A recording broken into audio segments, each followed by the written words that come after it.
ஹாய்ஸ் நான் ஜுசோனா. இன்னைக்கு நம்ம இத பத்தி பார்க்க போறோம் அப்படின்னு பார்த்தீங்கன்னா, தமிழக வெற்றிக் கழக தலைவர் விஜய் அவர்கள் வந்து சமத்துவ கிறிஸ்துமஸ் விழா வந்து இன்றைக்கு நடத்துனாங்க. இப்போ பொதுவா தமிழக வெற்றிக் கழக தலைவர் விஜய் அண்ணாவ பார்க்கும்போது, எந்த ஒரு மேடையில பார்த்தாலும் அரசியல் சார்ந்து தான் பேசுவாங்க. பட் இன்னைக்கு வந்து பைபிள் சார்ந்து வந்து பேசியிருந்தாங்க. அப்படி என்ன பேசியிருந்தாங்க? இதெல்லாம் பத்தி தான் இந்த வீடியோல பார்க்க போறோம். இந்த வீடியோக்குள்ள போறதுக்கு முன்னாடி, இந்த வீடியோ பத்தின கருத்து ஏதாவது உங்களுக்கு இருந்துச்சுன்னா, தாராளமா கமெண்ட்ல சொல்லுங்க. ஏன்னா, உங்களுடைய கமெண்ட்ட பார்த்துட்டு தான் நாங்க நெக்ஸ்ட் வீடியோ இன்னும் ரொம்ப பெஸ்ட்டா எடுக்கிறதுக்கு யூஸ்ஃபுல்லா இருக்கும். வாங்க வீடியோக்குள்ள போய் பார்த்து தெரிஞ்சுக்கலாம்.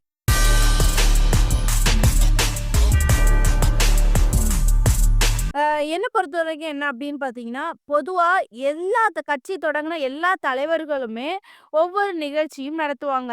கிறிஸ்மஸு, பொங்கலு, அப்புறம் தீபாவளி, அப்புறம் ரம்ஜான் இப்படிங்கிற மாதிரி நெறைய நிகழ்ச்சிகள் நடத்துவாங்க. ஆனா, அந்த நிகழ்ச்சிகள மத்த கட்சியினர்கள சொல்றேன். சரியா? ஒரு நிகழ்ச்சி நடத்துறாங்க. ஆனா, அந்த நிகழ்ச்சியில என்ன பண்ணுவாங்க அப்படின்னு பார்த்தீங்கன்னா, விழாவ வாழ்த்தி சொல்ல சொன்னா, அதுலயும் அரசியல புகுத்திட்டு அந்த கட்சி மோசம் அப்படிங்கிற மாதிரி சொல்லிட்டு போவாங்க. பட் தளபதி விஜய் அண்ணா வந்து அப்படி இல்ல. ஒரு நிகழ்ச்சி நடத்துனாங்க. ஆனா, இந்த நிகழ்ச்சியில வந்து அவங்களுடைய அரசியலே இல்ல. அரசியல தாண்டி அந்த நிகழ்ச்சிய பத்தி அதாவது கிறிஸ்மஸ், பைபிள் சம்மந்தப்பட்ட விஷயம் அப்படிங்கிற மாதிரி தான் பேசினாங்க தவிர, அவங்களுடைய அரசியலோ, மத்த கட்சியினர்களுடைய அரசியலோ அது எதுவுமே வரல. சரியா? ஆனா, ஒரு சில கதை அது பைபிள்ல உள்ள கதைகள் சொல்லியிருந்தாங்க. அது என்ன கதைன்னு உங்களுக்கு விளக்கி சொல்றேன். சரி, இந்த விழா முதல்ல எங்க நடந்துச்சு அப்படின்னு நம்ம பார்த்தோம் அப்படின்னு பார்த்தீங்கன்னா, இந்த விழாவோட ஹெட்டிங்கே வந்து சமத்துவ கிறிஸ்மஸ். சரியா? இது வந்து மாமல்லபுரம் ஒரு தனியார் நட்சத்திர ஹோட்டல்ல தான் நடந்துச்சு. ஒரு பெரிய ஹோட்டல். இதுல மோஸ்ட்லி எத்தன பேர் கலந்துக்கிட்டாங்க அப்படின்னு பார்த்தீங்கன்னா, 1500 அதுக்கு மேற்பட்டவங்க தான் கலந்துருப்பாங்க.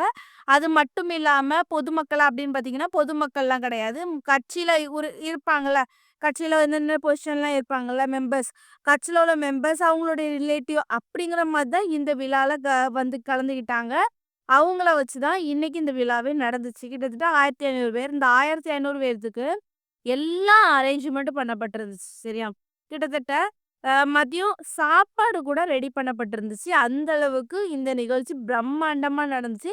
இதுல முக்கியமா செங்கோட்டையன் அவர்கள் கூட வந்திருந்தாங்க. எல்லாமே வந்து அரேஞ்ச்மெண்ட் பக்காவா நீட்டா போச்சு. சரியா?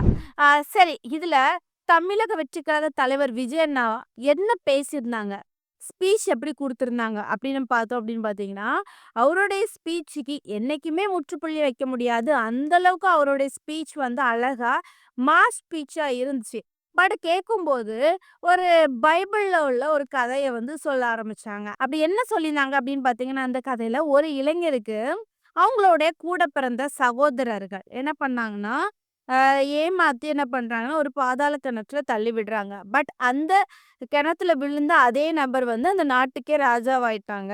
அப்படிங்கிற மாதிரி சொன்னாங்க. பட் அது என்ன கதை அப்படின்னு நம்ம பார்த்தோம் அப்படின்னு பார்த்தீங்கன்னா, அதாவது யோசேப்பு அப்படிங்கிற மாதிரி ஒருத்தர் உண்டு. சரியா?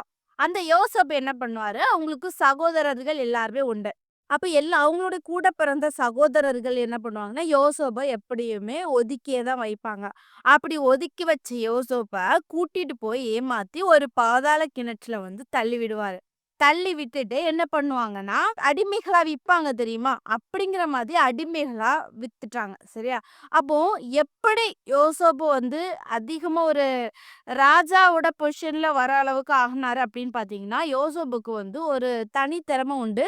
கனவுகள், அதாவது கனவுகள்ல ஏதாவது ட்ரீம்ல ஏதாவது வந்துச்சுன்னா, அது விளக்கி சொல்றது என்ன அப்படிங்கிற மாதிரி சொல்றதோட தான் அவருடைய இதாவே இருந்துச்சு. பட் வந்து அவரு ஜெயில் கைதியா இருக்கும்போது கூட, அப்படியே அவரோட கைதிக்கு கூட சொல்லியிருந்தாரு. அதே மாதிரி நடந்துச்சு. அந்த நாட்டோட அரசர் பேர் என்ன அப்படின்னு பார்த்தீங்கன்னா, பார்வோன். சரியா? அவரு என்ன பண்ணிட்டாரு, அவரு கொஞ்ச நாளாவே கெட்ட கனவு வந்துட்டு இருக்கு. யாருகிட்ட சொல்லணும்? யார் நமக்கு விளக்கி சொல்லுவாங்க? அப்படிங்கிற மாதிரி அவருக்கு வந்து தேடினாலும் மாறல. அப்ப இந்த யோசேப்பு வந்து இப்படி பண்ணுவாரு, சொல்லுவாரு அப்படிங்கிற மாதிரி அறிஞ்சுக்கிட்டாரு. அதே மாதிரி யோசேப்பு கிட்ட போய், இந்த மாதிரி எனக்கு கெட்ட கெட்ட கனவு வருது. ஏன் எனக்கு பயமா இருக்கு அப்படிங்கிற மாதிரி அவர் வந்து சொல்லுவாரு யோசேப்புட்ட. யோசேப்பு என்ன பண்ணுவாரு அப்படின்னு பார்த்தீங்கன்னா, அந்த நாட்டோட அரசர் பார்வோன்ட்ட வந்து, உங்களுடைய கனவுக்கு காரணம் இதுதான். இந்த நாட்டு வந்து இத்தன வருஷத்துல பஞ்சத்துல அடிபடும். நீங்க இப்பவுமே என்னென்ன தேவையோ எல்லாத்தையுமே வந்து என்ன பண்ணுங்கன்னா, சேஃப்டி படுத்தி வச்சிடுங்க.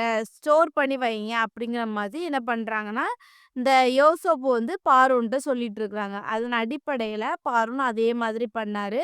அவரு சொன்ன யோசேப்பு சொன்ன அதே நாட்கள்ல என்ன ஆகுது, அந்த மொத்தமா பஞ்சத்துல அடிபடுறாங்க. பட் அவங்களுக்கு வந்து பஞ்சம் இல்ல. காரணம் என்னன்னா, யோசேப்பு வந்து விலைக்கு சொல்லிட்டார்ல. அத முன்கூட்டியே எல்லாம் அரேஞ்ச்மென்ட் பண்ணிட்டாங்க. அதனால அந்த நாட்டுக்கு வந்து பஞ்சமே கிடையாது அப்படிங்கிற மாதிரி சரியா? இது வந்து தளபதி விஜய் அண்ணா சொல்லியிருந்தாங்க. சரி, தளபதி விஜய் அண்ணா வந்து இத சொன்னதுக்கு காரணமே ஒரு மோட்டிவேஷன் ஸ்பீச்சா எடுக்கணும் அப்படிங்கிற மாதிரி தான் சொல்லியாகணும். ஏன் அப்படின்னு பார்த்தீங்கன்னா, நம்மளுடைய லைஃப்ல நெறைய கஷ்டங்கள் பட்டுருப்போம். கஷ்டப்படாத வாழ்க்கையே கிடையாது. அந்த அளவுக்கு நெறைய கஷ்டப்பட்டுருப்போம். பட் கஷ்டப்பட்டதுக்கு அப்புறம் ஒரு பலன் கூட இல்ல. எல்லாத்துக்குமே ஒரு திறமை கண்டிப்பா இருக்கும். அது எல்லாத்துக்கும் கண்டிப்பா ஒரு வாய்ப்பு வரும். அதுதான் இந்த இதோட கருத்து என்ன பொறுத்தவரைக்கும். சரி, அடுத்ததாட்டு இந்த சமத்துவ கிறிஸ்மஸ் விழா எப்படி நடந்துச்சு? எப்படி அழகா போச்சா? அப்படின்னு நம்ம பார்த்தோம் அப்படின்னு பார்த்தீங்கன்னா, இந்த சமத்துவ கிறிஸ்மஸ் விழா வந்து யாருமே நினைக்காத அளவுக்கு சூப்பரா நடந்துச்சு. அதுல செங்கோட்டையன் வேற கலந்துக்கிட்டாங்க. குறிப்பா இந்த நிகழ்ச்சி முடிஞ்ச உடனே என்ன பண்றாங்கன்னா, சாண்டா கிளாஸ் வந்து டான்ஸ் ஆடுறாரு. குழந்தைகள வந்து அரேஞ்ச்மென்ட் பண்ணி தளபதி விஜய் அண்ணா கையில ஃப்ளவர் குடுக்குறது மாதிரி. அது மட்டும் இல்லாமல் தளபதி விஜய் அண்ணா என்ன பண்ணியிருந்தாங்கன்னா, அந்த பசங்க கூட சேர்ந்து கேக் வெட்டிட்டு பசங்களுக்கு கேக் வெட்டி குடுத்தாங்க. பசங்களும் என்ன பண்ணாங்க, தளபதி விஜய் அண்ணா கேக் வெட்டி குடுத்தாங்க. ஆ இந்த மாதிரி நெறைய காட்சிகள் அங்க நடந்துச்சு சரியா? அதன் பிறகு தளபதி விஜய் அண்ணாவ அதுல வந்து ஒரு சின்ன ஒரு குழந்தையாவே மாறிட்டாங்க. சாண்டா கிளாஸ் கண்ணாடி எல்லாமே போட்டு நல்லா என்ஜாய்மெண்ட் பண்ணாங்க.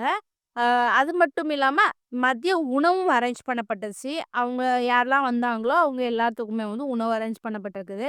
இதுவரைக்குமே இந்த அரசியல் கட்சி தலைவர்கள் எல்லாத்தையுமே சேர்த்து தான் சொல்ல இதுவரைக்குமே யாருமே இப்படி ஒரு நிகழ்ச்சிய ரொம்பவே அமைதியா, டீசென்ட்டா முடிச்சிருக்க மாட்டாங்க.